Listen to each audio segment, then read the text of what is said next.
Hi friends, అందరికీ good evening. Employment news paper అనేది నేను మీకు ఆల్రెడీ టెలిగ్రామ్ ఛానల్లో పెట్టాను. ఏమంటే చాలామంది మాకు అర్థం కాలేదు, మళ్ళీ వీడియో చేయండి అని చెప్పి అందరూ అడుగుతున్నారు ఇన్స్టాగ్రామ్లో. సో మీకు నేను ఆల్రెడీ చూసుకోమన్నాను. సో చాలామంది చూస్తున్నారు, కొంతమంది చూడటం లేదు. సో ఇప్పుడు దాని గురించి మీకు క్లారిటీ అనేది ఇస్తాను. షార్ట్గా ఇస్తాను, ఎక్కువ లెంత్ వీడియో కాకుండా షార్ట్గా మీకు ఇస్తాను, ఒకసారి చూసుకోండి. మొదటగా వచ్చి బీఎస్ఎఫ్ నుంచి వరుస నోటిఫికేషన్ వస్తున్నాయి. నెక్స్ట్ ట్రేడ్స్మ్యాన్ ఉంది, ట్రేడ్స్మ్యాన్ నోటిఫికేషన్ కూడా వచ్చే ఛాన్స్ ఉంది. ఎస్ఎస్బి ట్రేడ్స్మ్యాన్ కూడా నోటిఫికేషన్ అనేది నెక్స్ట్ ఎస్ఎస్బి కూడా వస్తుంది, మీరు చూస్తారు కూడా. దీనికి సంబంధించి నోటీస్ అనేది employment notice with in 1 week లేదా 10 డేస్ మధ్యలోనే మీకు అఫిషియల్ అప్డేట్, అఫిషియల్ నోటిఫికేషన్ కూడా మీకు రిలీజ్ అవుతుంది అనమాట.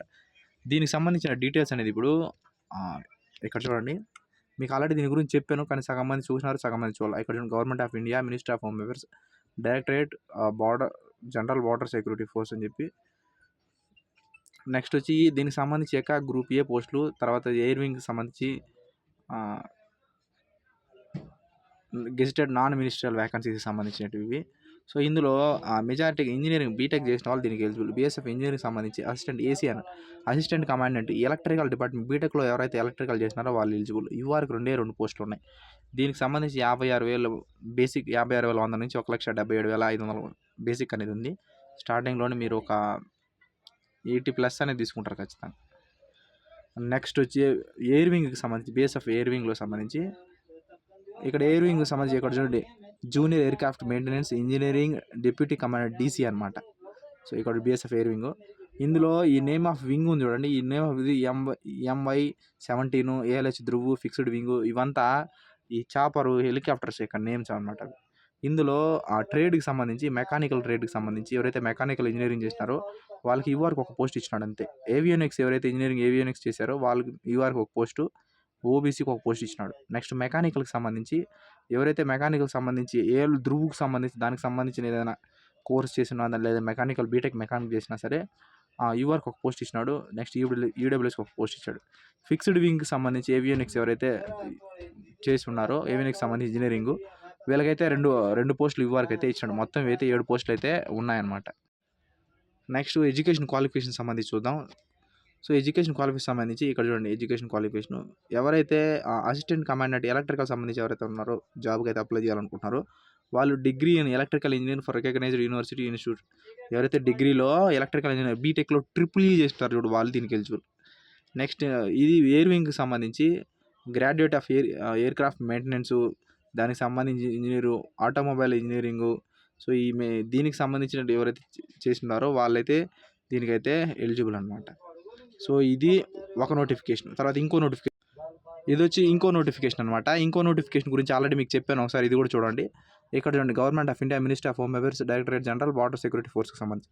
ఇది మీకు వెరీ వెరీ ఇంపార్టెంట్, ఎందుకంటే 10th క్వాలిఫికేషన్ జాబ్స్ కూడా ఉన్నాయి ఇందులో. Group B, group C vacancies అనేది ఉన్నాయి.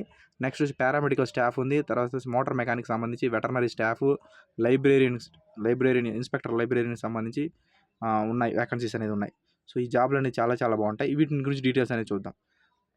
ఇక్కడ చూడండి, ఎస్ఐ నర్సుకి సంబంధించి ఎవరైతే ల్యాబ్ టెక్నీషియన్ ఇలాంటి చేసినారో చూడండి, నర్సుకి సంబంధించినట్టు వీళ్ళు చేస్తే దీనికి eligible. Intermediate BiPC, BSI nursing ఈ వర్షన్లో వాళ్ళు ఎలిజిబుల్ అనమాట. యూఆర్కి 4, ఈడబ్ల్యూఎస్కి 3, ఓబీసీకి 4, ఎస్సీకి 2, ఎస్టీకి 1, టోటల్ 14 పోస్టులు. ఏజ్ వచ్చి 21 సంవత్సరాల నుంచి 30 సంవత్సరాల మధ్యలో ఉండాలి. వీళ్ళకి బేసిక్ వచ్చి 35,400. ఇంకా అలవెన్స్లు అన్నీ యాడ్ అవుతాయి శాలరీ అనేది. సో నెక్స్ట్ వచ్చి గ్రూప్ సి పోస్ట్కి సంబంధించి ఏఎస్ఐ ల్యాబ్ టెక్నీషియన్, ఎవరైతే ల్యాబ్ టెక్నీషియన్ పూర్తిగా కంప్లీట్ అయిపోయి సర్టిఫికేట్ మీ చేతిలో ఉంటేనే అప్లై చేయండి.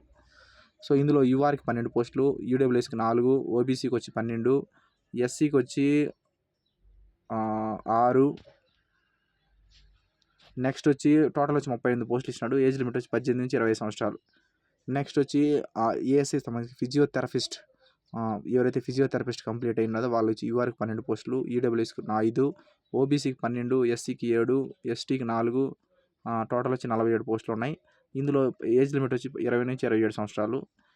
నెక్స్ట్ వచ్చి ఈ వ్యాకెన్సీస్ పూర్తి కలిపి 85 పోస్టులు అయితే మొత్తం ఉన్నాయన్నమాట. ఇందులో ఏజ్ రిలాక్సేషన్ ఎస్సీ ఎస్టీలకు 5 సంవత్సరాలు, ఓబీసీలకు 3 years అనేది కామన్. నెక్స్ట్ వచ్చి గ్రూప్ బి సంబంధించి మోటార్ మెకానిక్ వర్క్షాప్కి సంబంధించి ఎవరైతే ఎస్ఐ వెహికల్ మెకానిక్ ఎవరైతే ఉన్నారో అందులో ఆటోమొబైల్ ఇంజనీరింగు, తర్వాత వచ్చి ఈ మోటార్ మెకానిక్ సంబంధించి ఐటీఐ చేసి డిగ్రీ కంప్లీట్ అయిన వాళ్ళు దీనికి ఎలిజిబుల్ అవుతారు. యూఆర్కి వచ్చి 2 పోస్టులు ఉన్నాయి, ఓబీసీకి ఒకటి, టోటల్ 3 పోస్టులు ఉన్నాయి. ఏజ్ లిమిట్ వచ్చి 30 సంవత్సరాల లోపు ఎవరైనా అప్లై చేయొచ్చు. సో ఇంకా రిలాక్సేషన్ అనేది కామనే. నెక్స్ట్ గ్రూప్ సి పోస్టులు, ఇది 10th ఐటీఐ మీద జాబులు ఇవంతా. ఇక్కడ చూడండి కానిస్టేబుల్కి సంబంధించి ఇదంతా సిటీజీడీకి సంబంధించినవి. ఇక్కడ చూడండి కానిస్టేబుల్ ఓటీఆర్పీ అని ఇచ్చాడు. ఓటీఆర్పీ అంటే నాకు కూడా తెలియదు. యూఆర్కి ఏం లేవు. ఎస్సీకి అయితే ఒక పోస్ట్ ఉంది అంతే. నెక్స్ట్ కానిస్టేబుల్ ఎస్కేటీకి సంబంధించి ఓబీసీకి అయితే ఒకటి ఉంది. ఇదైతే ఐటీఐ చేసిన వాళ్ళు, ఇటు అంతా ఐటీఐ చేసిన వాళ్ళు ఎలిజిబుల్, ఒకే ఒక పోస్ట్ ఉంది. నెక్స్ట్ ఫిట్టర్ ఆల్రెడీ మీకు తెలిసిందే, యూఆర్కి 3 పోస్టులు, ఓబీసీకి 1, మొత్తం 4 పోస్టులు అయితే ఉన్నాయి. నెక్స్ట్ కార్పెంటర్కి సంబంధించి యూఆర్కి 2, ఇంకేం దేనికి లేవు. ఆటో ఎలక్ట్రికల్కి సంబంధించి ఓబీసీకి 1 ఉన్నది. వెహికల్ మెకానికల్కి వచ్చి యూఆర్కి 7, ఓబీసీకి 4, నెక్స్ట్ వచ్చి ఎస్సీకి 4, ఎస్టీకి 7, టోటల్ 22 పోస్టులు ఉన్నాయి. నెక్స్ట్ బీఎస్టీఎస్కి సంబంధించి కానిస్టేబుల్కి సంబంధించి యూఆర్కి ఒకే ఒక పోస్ట్ ఉంది, ఎస్సీకి 1 ఉన్నది. నెక్స్ట్ ఉపయోగిస్తారు అంట. సో కానిస్టేబుల్ ఉపయోగిస్తారుకి సంబంధించి ఓబీసీకి 1 ఉన్నాయి. టోటల్ వ్యాకెన్సీ సంబంధించి యూఆర్ 13, ఓబీసీకి 8, ఎస్సీకి 6, ఎస్టీకి 7, టోటల్ 34. ఏజ్ లిమిట్ 18 నుంచి 20 సంవత్సరాలు.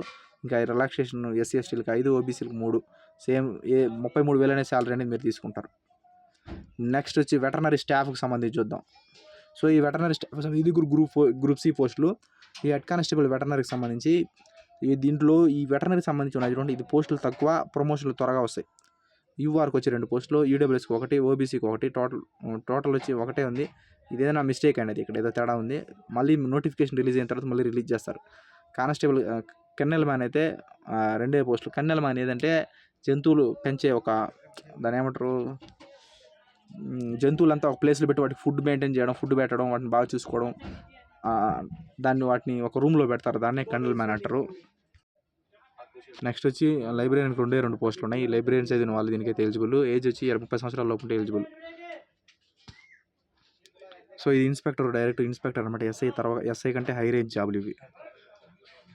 నెక్స్ట్ వచ్చి ఐటీబీపీకి సంబంధించి, ఐటీబీపీ నోటిఫికేషన్ రాలేదు. డేట్లు అనేది అసిస్టెంట్ కమాండర్కి సంబంధించి ఎగ్జామ్ ప్యాటర్న్ అనేది మార్చినాడు. అదేంటంటే ఇక్కడ చూడండి, Indo Tibetan border police, minister of home affairs, government of India, recruitment post of assistant commandant engineering సంబంధించి కోరిజాండం అనేది రిలీజ్ చేసినారు. ఇక్కడ ఏమంటే ఇక్కడ చూడండి, advertisement published employment news 11th to 17th November 2023 ఈ నోటిఫికేషన్ అనేది ఇచ్చినాడు. For recruitment to the post of assistant commandant engineer ITB force for paramilitary commandant as under అని చెప్పించాడు. ఇక్కడ ఏమంటే phase 2 రిటర్న్ ఎగ్జామినేషన్ సంబంధించి ఆ రిటర్న్ ఎగ్జామ్లో పేపర్ 1 అనేది multiple choice question paper OMR బేస్డ్లో 100 మార్క్స్ అనేది క్వశ్చన్స్ అనేది ఉండబోతుంది. దాన్ని ఏం చేసినాడంటే ఇప్పుడు దాన్ని మార్చేసినాడు. ఆ పేపర్ 1 సంబంధించి multiple choice question paper OMR sheet ద్వారా ముందు రాస్తూ ఉండేది, ఇప్పుడు దాన్ని ఏంటంటే సిబిటి కంప్యూటర్ బేస్డ్ టెస్ట్ ద్వారా మార్చేసినాడు అంతే. దానికి సంబంధించి వాళ్ళు అప్డేట్ అనేది ఇచ్చారు. ఇంకా నెక్స్ట్ వచ్చి ఇక్కడ చూడండి, ఇంకా సిఎస్ఎఫ్కి సంబంధించి ఇక్కడ చూడండి, సిఎస్ఎఫ్కి సంబంధించి government of India director general central industrial security ఫోర్స్కి సంబంధించి filling of 1 vacancy account officer of the directorate general ఇక్కడ చూడండి, industrial general security force through the composite method of promotions or deputation recording. అవసరం లేదు మీకు, ఇది ఒక వేకెన్సీకి సంబంధించి ఇచ్చినాడు. సో అదైతే లేదనమాట. సో ఇది దీనికి సంబంధించి ఒక అప్డేటు. తర్వాత ఇందులో ఆర్మీ కూడా ఉన్నాయి చాలా, ఒకసారి చూసుకోండి. మళ్ళీ ఇంకా ఎక్కువ చెప్తే కూడా లెంత్ అయిపోతుంది వీడియో. థ్యాంక్ యూ, జై హింద్.